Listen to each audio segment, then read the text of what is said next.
Hold on, I gotta move the mic in just to be a little more intimate with y'all. Y'all ever had like something so scary happen to y'all that like it would be so unbelievable if you told it to somebody you didn't have like photo or video evidence to back that shit up? I personally never had that happen to me, but you know, maybe some of y'all have. I don't know. Hey, I wouldn't believe it if it wasn't videoed. Today's topic on what we were reacting to is 3 creepy real stories with photos / video footage. It's by Mr. Nightmare. I've been watching this dude for, oh my gosh, since like 2016, I believe, 2015. And you know, I've always wanted to react to like one of his videos. What you got for us, Mr. Nightmare? Cook it up. Mark was a college student living in Indiana. His house was quiet and sat next to some woods. During the day, everything felt normal. Mark Kalmbacher. Y'all ever see a last name and just be like, how? I mean, that's not even a crazy last name, but like, how? During the day, everything felt normal, but at night, the woods made the place feel strange. Behind his house, under the patio, there was a hot tub. That's where everything happened. It was Saturday night, March 29th, around 12:30 a.m. Spring break was ending and school was starting again soon. Mark had his 3 close friends over, Kyle, Keenan, and Derek. They were spending one last night hanging out. They were in the garage playing pool, blasting music, and drinking. Everyone was this nice ass garage. I know this ain't his garage actually, but like, bro, laughing and having fun. It felt like a good night. After a while, Kyle said they should go in the hot tub. It was cold and they got a hot tub, bro. What in the rich? Outside, so the warm water sounded even better. Everyone agreed.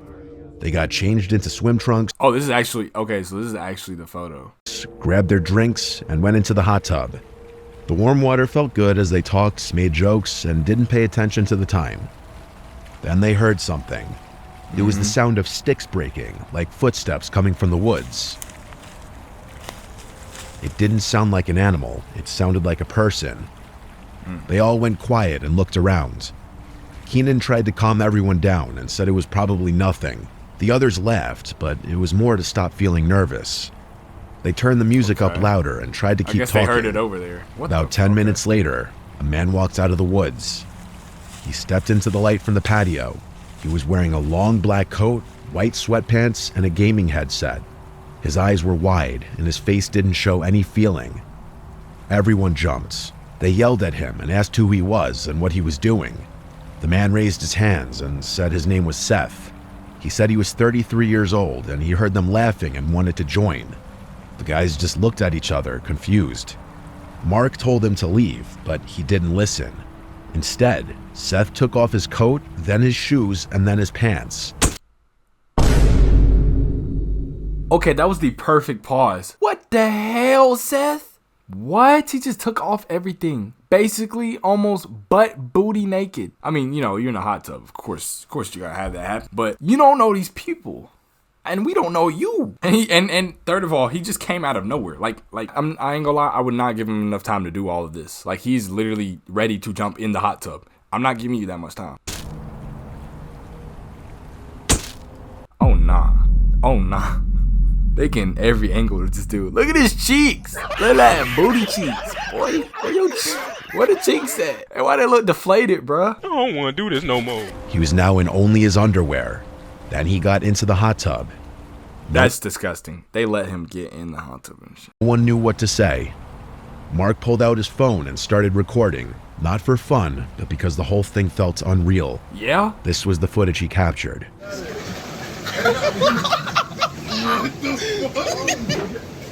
Oh, nah, they gotta be drunk. Oh, nah, they a little tipsy or something. There's no way, bro. Wait. I smoked the drink right there. What was over here?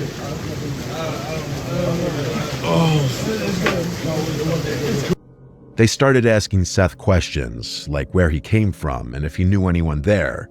He just kept saying he heard them laughing and wanted to hang out. Oh, yeah, nah, that's still drunk. And he said something really disturbing. He said he had molested a child. Nigga, what? And he just came out the blue and he just said I don't, what do I say to that? What lock him up. You know what? We gonna do him like those that one dude, that little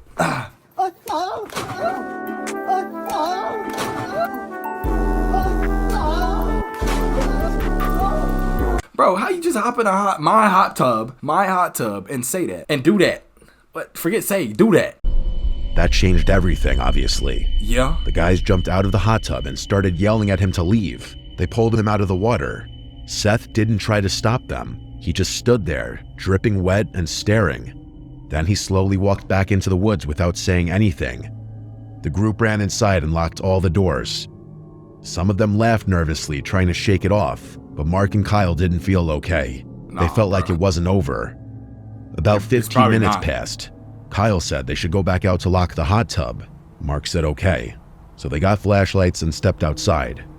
That's when Mark... F all that. We don't know what Seth got now. He got issues. We know that. That's one thing. He got issues. He probably want to cause issues, and he probably got an issue causer, if you feel what I'm saying. Mark saw something next to the hot tub. It was a phone. He picked it up and saw the screen light up. Whatever was on the lock screen made him drop the phone. He didn't say what it was, but it scared him. What? He said he thought Seth would come back, so they ran inside and told the others. Everyone tried to stay calm. Then they heard a tapping sound on the window. Oh, nah, bro. Mark already knew who it was. He opened the curtain, and wouldn't you know it, Seth was standing right there. So weird. His face was pale, his eyes were wide open, and he had a creepy smile. He didn't say anything, he didn't move, he just stared. Mark yelled for Kyle. Kyle ran in and called the police. Mark grabbed the bat and went to the front door. Why wasn't the first thing you did? Why we wait until the second occurrence happened till the molesting thing would have got me calling the police already? I would have tied him down. He yelled for Seth to leave and take his phone. Seth didn't answer. Instead, he slowly walked around the side of the house. Mark followed a little bit and looked through the patio window. Yeah, make sure he ain't Seth leaving. was standing there again, staring inside. Mark told him the cops were coming and that he needed to leave, but Seth didn't move. He just slowly raised his hand and waved once. Then he turned and walked back into the woods. The police arrived a few minutes later. The guys told them everything. The officers searched the woods and found Seth standing alone, just looking toward the house. They arrested him for trespassing, and everyone thought it was over. But Mark didn't feel that way. It's still not over? He's not gone? Like, behind... Hold on, let me listen. Days later, he saw a post on Snapchat from a girl who lived nearby. It was a video. It showed another man, not Seth, trying to break into her house late at night. That's what bothered Mark the most. It meant Seth might not be the only one out there. There could be more. They could be connected, and they might not be done. A few years ago, 3 high school friends named Beck, Matthew, and Tyler decided to explore a sewer tunnel in their neighborhood. It was winter and very cold outside. The tunnel was at the edge of their neighborhood, under a small creek next to some office buildings. These buildings were empty and dark at night. The boys had seen the tunnel before, but never went inside of it. It always looked creepy, and they joked about it, but deep down they were curious. That night, they finally decided to go in. They brought sleds with them, thinking it would help if someone asked what they were doing. They knew they weren't allowed to be there, but they wanted to do something exciting. Just as they pulled into the parking lot, a police car showed up. A police officer got out and asked what they were doing there. Someone had apparently seen them on the security camera. Tyler quickly said that they were just going sledding. The officer looked at them for a moment, then told them to leave. So they left, but only for a little while. Yep. After driving around for about 30 minutes, they came back. This time, they parked farther away, behind a building where no one could see them. They walked down a hill behind the buildings. They could see their breath in the cold, crisp air. They stood in front of the tunnel, noting how big, round, and completely dark inside it was. That's a big ass They turned on their tunnel. flashlights and walked in. I know that's not the real one, but... Everybody? Okay. Dude, this is... Whoa. We're getting a lot of action here. Hold on. Turn off your light, everybody. Okay, so I guess a little background of where I'm from. I live in a predominantly white area. So you know I indulge in kind of some sort of things like this sometimes. This, however, just a little too. That's a little too white. That's a That's a little too much. I need like a weapon on me or something. There, I'll be alright. I'll do this. Yeah, easy. A lot of my kind, y'all gonna be like, oh, hell no. Y'all got it. Y'all got it. Okay. Dude, this is... Oh, look at the date, dude. Oh, 6/19/19. 19. Oh my god, this is Dude, how did we even find this? Oh my gosh. Ha! This looks kind of cool though. This looks. I'm losing my black card, bro. I'm losing it. I'm losing it. It looks kind of cool. I'm sorry. It looks fun. Shoot. Inside the tunnel, the ground was dry. It was quiet, except for the sound of water dripping deeper in. The walls had graffiti all over them. Most of it looked old, but one thing caught their eye. A date was spray painted in large red numbers. 6/19/19. 2019. The paint looked newer than the rest, like it was done recently. That made them feel uneasy. Their flashlights weren't very strong and didn't shine very far. Still, they kept walking and acting tough, but deep down they were nervous. The farther they went, the colder it got. The temperature was dropping fast. Even though they were underground, they could still see their breath. The walls looked like they had ice on them. What is that all the way over there? That little, okay. Nobody else sees it. All right. Maybe it's the other end of the tunnel. That's a long tunnel. Big icicles hung down from the ceiling. Some were huge and sharp. Keep it slow. Oh, I see a light down there, see it? Yeah. Okay, now they seen it. They're catching on now. What's that? Hello? We keep going? Did we keep going? Do we keep going? Yeah. Yep. See, now in this situation, okay, I'm still gonna have a little bit of my skin tone in this. I'm gonna be in the... No, I'm not gonna be in the back. I'm gonna be in the middle. So if something comes from the front, I'll be alert. But if also something comes from behind, I'm gonna also be alerted. I'm not gonna be the first one to get caught. And, you know, you gotta play the game right. Bro. Dude, and these icicles can like impale you, dude. Look how long.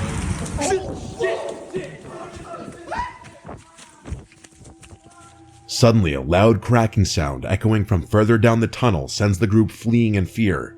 The sound resembled something heavy hitting stone. It wasn't any of them. The sound came from deeper inside the tunnel, too far to see.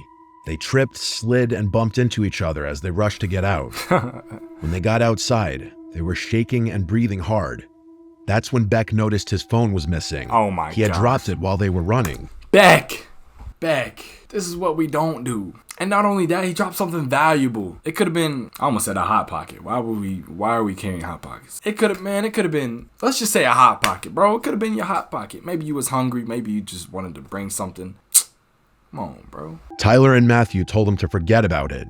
They didn't want to go back Forget in. him. All but right, Beck didn't listen.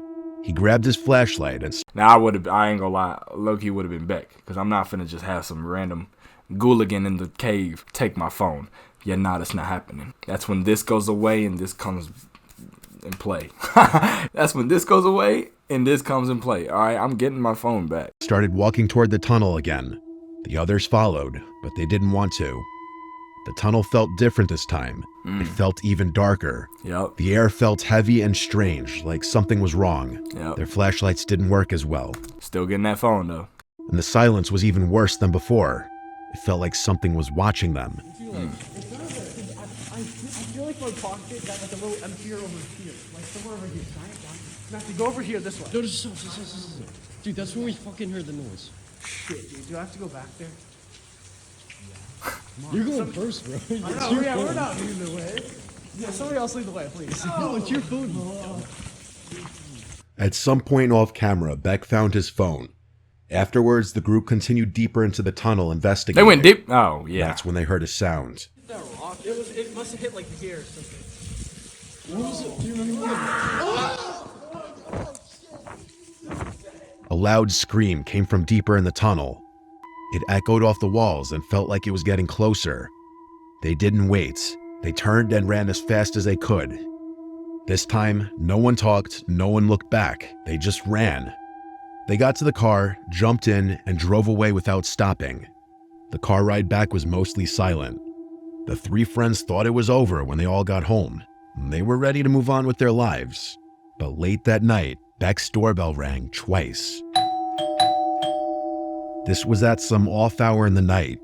When Beck's dad went to answer the door, nobody was there. This, of course... Oh my god. Oh my god. That's... Oh, holy... Bro. I can smell colors. My nose is so clear I can smell colors. That sounded way too real. You know that little knocking, that little doom knocking sound? That sounds really real. That's what that just basically was, just with a door opening. Of course, begs the question, were the boys followed home that night? Or was it simply a very unfortunately timed ding-dong ditch? That remains a mystery. The night left more questions than answers for the three friends. But they all heard the noises and of course got it on video. Perhaps it was something they weren't meant to stumble upon. In April of 2022, a man named Connor took a construction job far from home as part of a 3-month accommodation program. The pay was decent, and he needed every dollar. He wasn't in the best place financially, and the bonus of working alongside his longtime friend Jim made the opportunity more appealing. They figured it would be a nice change of pace, extra cash, time away from home, and some peace from the chaos of everyday life. The job itself wasn't bad. A few weeks in, Ryan had adjusted well to the routine, but the area they were stationed in was remote, deep in rural countryside. There were long, winding roads with barely any signs of life. It wasn't unusual to go miles without seeing a single home. Ryan had always loved the outdoors, and he saw this isolation as a chance to unplug. Most of his coworkers blew their weekends drinking, but Ryan had different plans. He wanted solitude. He wanted quiet. So when Friday rolled around, he packed his gear and prepared for a weekend of hiking and camping deep within the woods. A narrow trailhead just 5 minutes from his temporary accommodation became his entry point. Within 20 minutes, he was deep in the forest. The only sound was the wind and the crunch of his boots. He smoked a couple joints as he made his way further in, letting the stress just melt away. Yeah, bro. Sometimes, like, stuff like this, bro, you gotta have somebody either with you or have somebody know where you going. The isolation was comforting for him. Well, at first.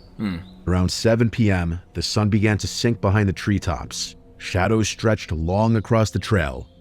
Ryan knew it was time to find a place to settle. That's when he noticed something unusual. There was a scent in the air, burning firewood, and a light layer of smoke drifted between the trees. At first, it seemed normal. Maybe another camper, maybe a local. But then, he caught something just barely in the corner of his vision.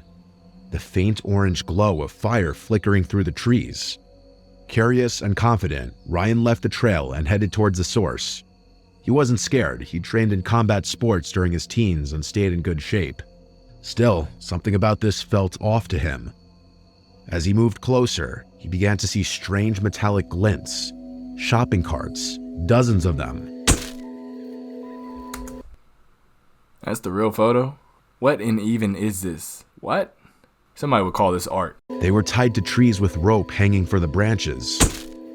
Some mangled and suspended in bizarre positions, like a twisted jungle gym of rusted steel. That is so weird. And it was recent too, because the fire, it's there. It didn't look like a campsite. It looked like a ritual site, like something meant to be seen and feared.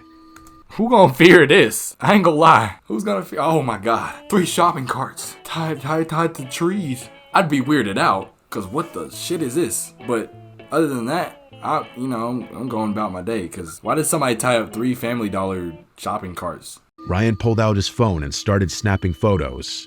He had to prove this to his friends someday because no one would believe it otherwise. At all. And this is what I meant earlier. At all. I would never believe some shit like this happened. Cause what?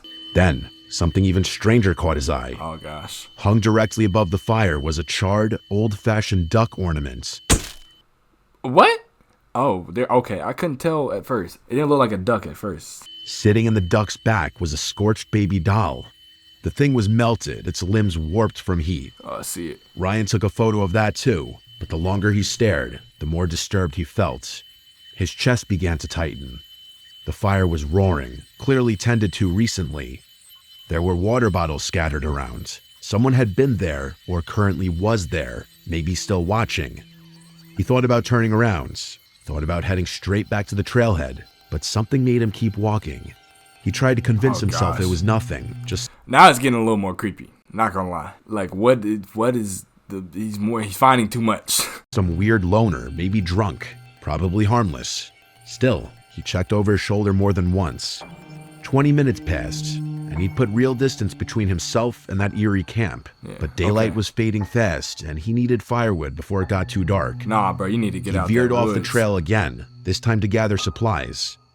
He wasn't worried. He had emergency wood in his pack, but not enough to last the entire night. He needed more.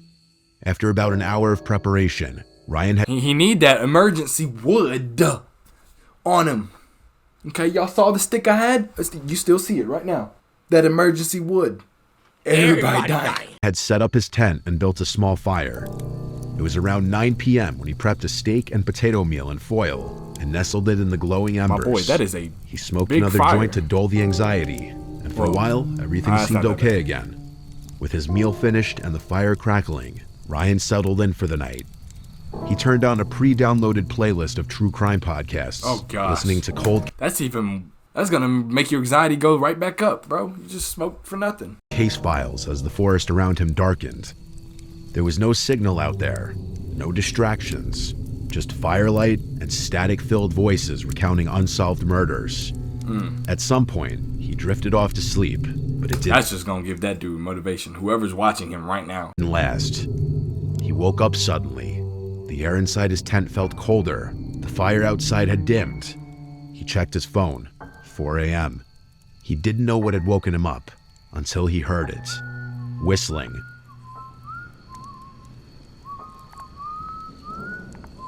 Nah. That's when you know you're done. The dude got the utmost confidence to just whistle around you. You are cooked.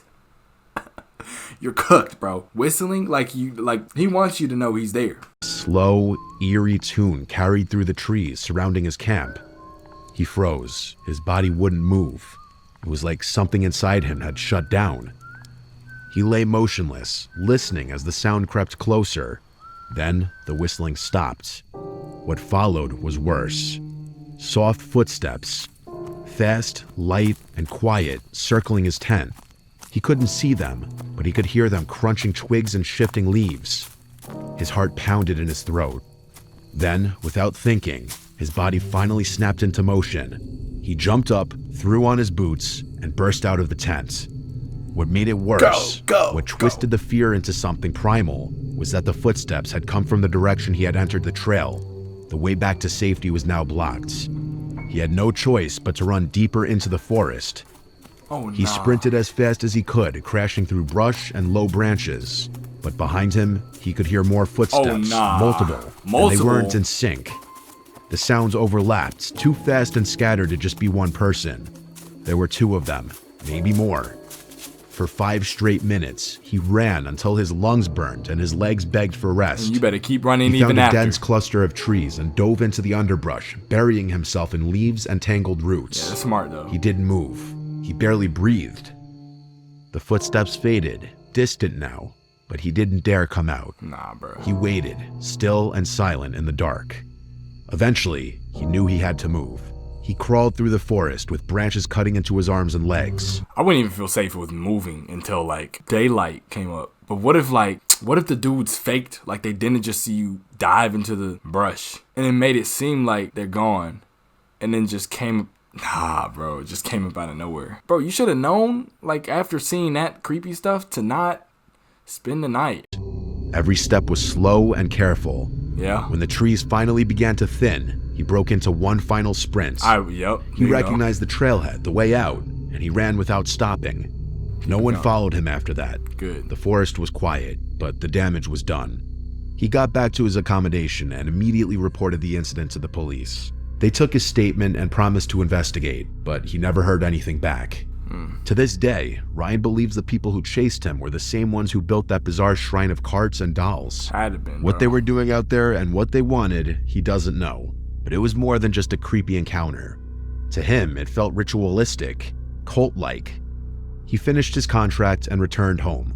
And you know the crazy thing is, these two people could have just been trolling and said, let's just scare him a little bit. But had given Ryan the most traumatic experience of his entire life, most likely. Because that shit right there. If you chasing me for 5 minutes, bro, 5 minutes long, at some point, I'm just gonna turn around and just start yelling. Because what do? You've been chasing me for 5 minutes straight. I'm just gonna turn around. What do you want? Like, what do you want with me, bro? Or, just be smart and have a gun with you. That'll work too. But the memory never left him. Nope. He still remembers the sound of the footsteps, the whistling, and the feeling of helplessness. Yep. If there's anything to learn from this story, it would be to trust your instincts. If you find something that doesn't feel right, you should leave. Mm-hmm. Ryan almost didn't. And he knows he might not have lived to tell the story if he had stayed. This video was me experimenting with a slightly different style. If any of you have personal scary experiences that include photos or videos and you'd like to submit them, email them to me and I'll try to make this style of video a new series. See, I've always wanted to submit something to Mr. Nightmare, but then I really sit back and think, what do you mean I want to submit something to Mr. That means I have to go through something traumatic like that to submit and live through it too. By the way, live through it, not just go through it and have the instant happen. I gotta live too. So, nah. I think I'm gonna just keep listening to other people's stories, not mine. I feel more safe here behind the screen, listening to other stories and not mine. Anyways, though, great video, by the way. I was also sick, getting rid of a sinus infection, which, bro, I do not wish that on my worst enemy, bro. If you have a sinus infection, bro, just go ahead and go to the doctor's office. Anyways, though, it is 3:30 in the morning. I need to go to sleep.